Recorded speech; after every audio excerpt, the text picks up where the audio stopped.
የአንከር ዜና ቤተሰቦች ሰላም ፍቅር ጤና ባላችሁ ድረስ ያለን የሰዓቱን ዜና ይዘን ቀርበናል። ግብጽ ኢትዮጵያን ለማከበብ በኤርትራና በጅቡቲ የጦር መርከቦቿን ለማስፈር በድብቅ እየሰራች እንደሆነ መረጃዎች ወጥተዋል። ትንታኔዎች እንደሚገልጹት እስራኤል ለሶማሊያ እውቅና መስጠቷን ተከትሎ የግብጽ ፕሬዝዳንት አብዱል ፈታህ አልሲሲ ኢትዮጵያን በወታደር ኃይል ለመክበብ ቀይ ባህርን ቀጠና እያስታጠቁ መሆኑን መረጃዎች እያሳዩ ይገኛሉ። የሚድል ኢስት ፎረም ባልደረባ የሆኑት አሚን ትራምፕ በሰጡት ትንታኔ ካይሮ ከአረብ ሊግ ዲፕሎማሲያዊ ጩኸት በስተጀርባ ከኤርትራ ጋርና ከጅቡቲ ጋር ወታደራዊ ስምምነቶች በድብቅ እየፈረመች መሆኑን ተጋልጧል። ግብጽ በኤርትራ የሚገኘውን አሰብ ወደብ እንደ ጅቡቲ የሚገኘው ዶራሌ ወደብ የጦር መርከቦቿን ለማስፈርና ወታደሮቿን ለማንቀሳቀስ የሚያስችላትን ስምምነት አግኝታለች። በግብጽ የግብጽ ምክትል ሚኒስትር ካሚል አልዘዋሪ ወደ ጅቡቲ ያደረጉት ጉዞም ለኢኮኖሚ ትብብር ተብሎ ቢገለጽም ዋናው ዓላማ ሌላ ነው ተብሏል። ይህ የሁለቱ ሀገሩ ፖለቲኮች ላይ ከፍተኛ ጫና የሚያሳድር ክስተት ነው። በዚህ ዙሪያ ዝርዝሮችን ለእናንተ ይዘናል። ኤርትራ ውስጥ ዘመነ ካሴ እንደገባ መረጃዎች እየወጡ ይገኛሉ። ራያ ፕሬስ እንዳስቀመጠው ኤርትራ ተሰና የነበረው ዘመነ ካሴ ትላንት ጠዋት አስመራ የገባ ሲሆን ከረፋዱ 4 ከሩብ ወደ ኤርትራ ሀገር ውስጥ የውጭ ጉዳይ ሚኒስቴር ኢሚግሬሽን ዜግነት አገልግሎት ለመገኘት ፓስፖርቱ ማደሱን መረጃዎች ደርሰውናል ሲሉ የተለያዩ መረጃዎች እየገለጹ ይገኛሉ። በዚህ ጉዳይ እኛም ማጣርተን ምርጭ ይዘናል ለእናንተ። ኢትዮጵያና ስደት ተያይዘው የሚገለጹ ነገሮች ከሆኑ ሰንበትበት ብሏል። ሳውዲ አረቢያ በወጣው ሪፖርት በሳምንት በአማካይ 800 አዲስ አበባ ኢትዮጵያውያን በየመን ድንበር አቋርጠው ወደ ሳውዲ ሊገቡ ሲሉ ይያዛሉ ሲል የሳውዲ ሳምንታዊ ሪፖርት አውጥቷል። በጥቅምት ወር ድንበር አቋርጠው ከተሰደዱ ውስጥ 14126 ሰዎች ቀጥተኛ መዳረሻቸው ሳውዲ አረቢያ ያደረጉ ናቸው ይላል ሪፖርቱ። የኢትዮጵያ ድንበር መውጫዎችን በኩል ወደ ውጭ የሚሰደዱ ዜጎች ቁጥር ከፍተኛ ሁኔታ እየጨመረ መምጣቱን ዓለም አቀፍ ሪፖርቶች ያሳያሉ። በተለይም በሳውዲ ድንበር ላይ በቁጥጥር ስር የሚውሉ ኢትዮጵያውያን ቁጥርም አሁንም አሳሳቢ ደረጃ ላይ ይገኛል። ዓለም አቀፍ የስደተኞች ሪፖርት በጥቅምት ወር ባወጣው ሪፖርት ብቻ 45100 ሰዎች ድንበር አቋርጠው ተሰደዋል።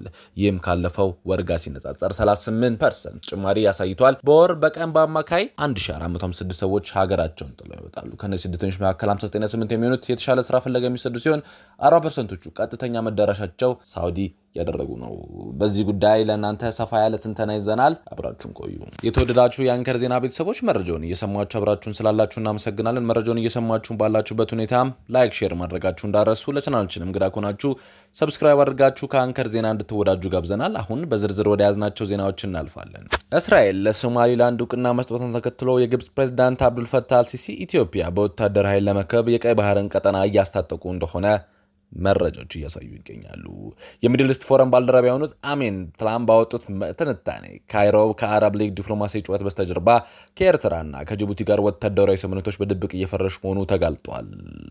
ግብጽ በኤርትራ የሚገኘው አሰብ ወደ ጅቡቲ የሚገኘው ዶራሌ ወደብ የጦር መርከቦች ለማስፈርና ወታደሮቿን ለማንቀሳቀስ የሚያስችላትን ስምምነት አግኝታለች። በቅርቡ የግብጽ ምክትል ጠቅላይ ሚኒስትር አልዋሃዚር ወደ ጅቡቲ ያደረጉት ጉዞም ለኢኮኖሚ ትብብር ብሎም ቢገለጽም ዋና ዓላማው ወታደራዊ ይዘት ነው ተብሏል። ግብጽ ይህንን እርምጃ የወሰደችው የህዳሴው ግድብ ውድ መሆኑን ተከትሎ ኢትዮጵያን በወታደር ኃይል ማስፈራራት ብቸኛው አማራጭ አድርጋ መውሰዷ ነው። የኢትዮጵያ ንግድ እንቅስቃሴ 95 በመቶ የምታስተናግደው ጅቡቲና ወታደራዊ ጫናን በመፍጠር አዲስ ትኩረት ኢኮኖሚ ውስጥ ለመክተት የታቀደ የመታፈን ስትራቴጂ እንደሆነ ተንታኞች አስረድተዋል። ግብጽ የእስራኤል ሶማሊላንድ እውቅና መስጠቷን አጥብቃ የተቃወመችው ሶማሊላንድ ለኢትዮጵያ አማራጭ የባህር በር በመስጠት ግብጽ ኢትዮጵያን የመክበብ እቅዷን ስለምታከሽፍባት በመሆኑ ግብጽ ከቱርክ ጋር ሶማሌ ላይ መቀናጀት ተስፋ መቁረጥ ግንባር ነው ተብሏል። በኦሮሚያ ክልል በቡና ምርት ላይ አዲስ የአገልግሎት ክፍያ ተቀርቧል። በዚህ ዘርፉም ተዋናዮችን አዘናግቷል። ምንድን ነው? የኢትዮጵያ ወርቅ ተብሎ የሚጠራውና የአገሪቱ ውጭ ምንዛሬ ጀርባ አጥንት ሆኖ የቡና ምርት በኦሮሚያ ክልል የተጣለበት አዲሱ የአገልግሎት ክፍያ ምክንያት ተጨማሪ የዋጋ ጫናና ውዝግብ እንደተፈጠረበት ተዘግቧል። በኦሮሚያ ክልል መንግስት በክልል ውስጥ የሚንቀሳቀሱ የቡና አቅራቢዎችና ላኪዎች ላይ በኪሎግራም ወይም በኩንታል የሚሰላ አዲስ ክፍያ ተግባራዊ ማድረጉ ጀምሯል። የአዲስ አሰራር የአገሪቱ የቡና ተወዳዳሪነት ይፈተናል በሚል ከላኪዎችና ከፌዴራል ተቋማት ዘንድ ቅሬታን እየፈጠረ ይገኛል። የኦሮሚያ ክልል ይህን አዲስ ክፍያ ተግባራዊ ያደረገው የክልሉ የውስጥ ገቢን ለማሳደግና ለቡና ልማት እንዲሁም አስተዳደራዊ ወጪዎች ሽፋን እንዲሆን በሚል ታሳቢነት ነው። የክልሉ የሀገሪቱ ትልቁ የቡና ምርት ከጠቅላላው 50% የሚሸፍን እንደሆነ ይታወቃል።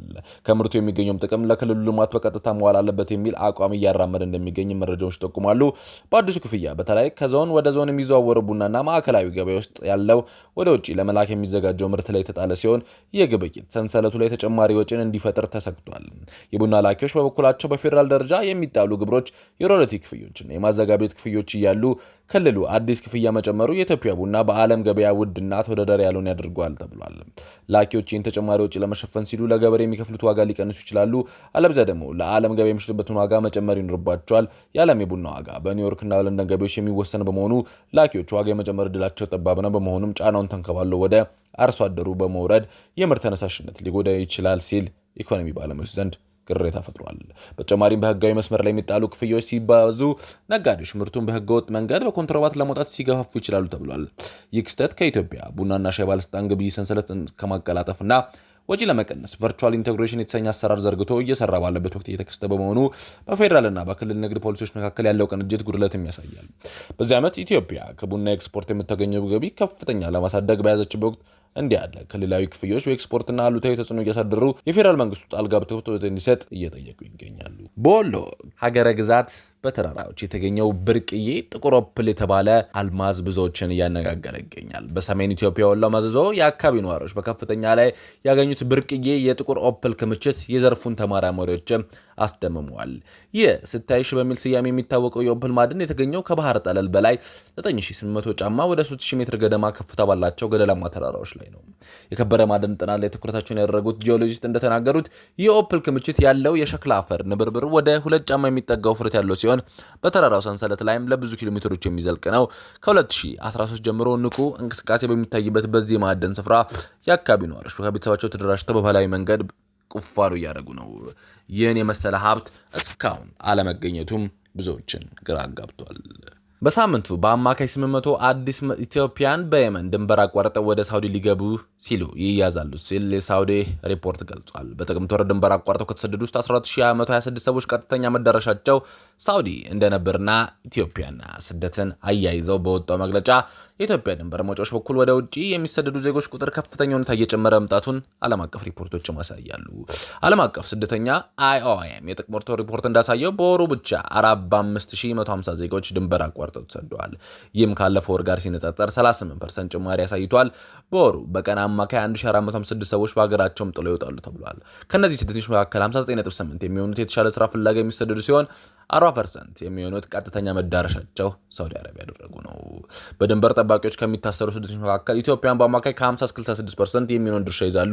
በዚህም ሳምንት በአማካይ 850 አዳዲስ ኢትዮጵያን በየመን ድንበር አቋርጠው ሳውዲ ሊገቡ ሲሉ ተይዟል። ስደተኞቹ በዋነኝነት ከመተማ፣ በገላፊ፣ በደወላ ድንበሮች በበረሮ ይጠቀማሉ ሲል ጅቡቲን አቋርጠው በየመን በኩል ወደ ሳውዲ ለመግባት የሚያደርጉት ጉዞዎች ህገወጥ አጋቾችን ለጦርነትና ለተለያዩ አሳዳቂዎችም ይቀጣል። መንግስት ዜጎችን በህጋዊ መንገድ እንዲሰማሩና የተለያዩ አስቸጋሪ ውስጥ ያሉትን ወደ ሀገር የመመለስ ጥረት እያደረገ ቢሆንም በየቀኑ በሺዎች የሚቆጠሩ ዜጎች በአደገኛ መስመር ስደትን መምረጣቸው ጉዳዩ አሳሳቢ ያደርገዋል። ባለፉት 2 ዓመታት ብቻ የሀገሪቱ የስራና መኖሪያ ፈቃድ ህግ ተላልፈው የተገኙ ኢትዮጵያውያን ቁጥር ከ11000 በላይ መሆኑም ታውቋል። የተወደዳችሁ ተመልካቾቻችን ለሰዓቱ የያዝናቸው ዜናዎችን ይመስላሉ። የዩቲዩብ ገጻችንን ሰብስክራይብ፣ ሼር፣ ላይክ በማድረግ አጋርነታችሁን አሳዩን። ሰናይ ጊዜ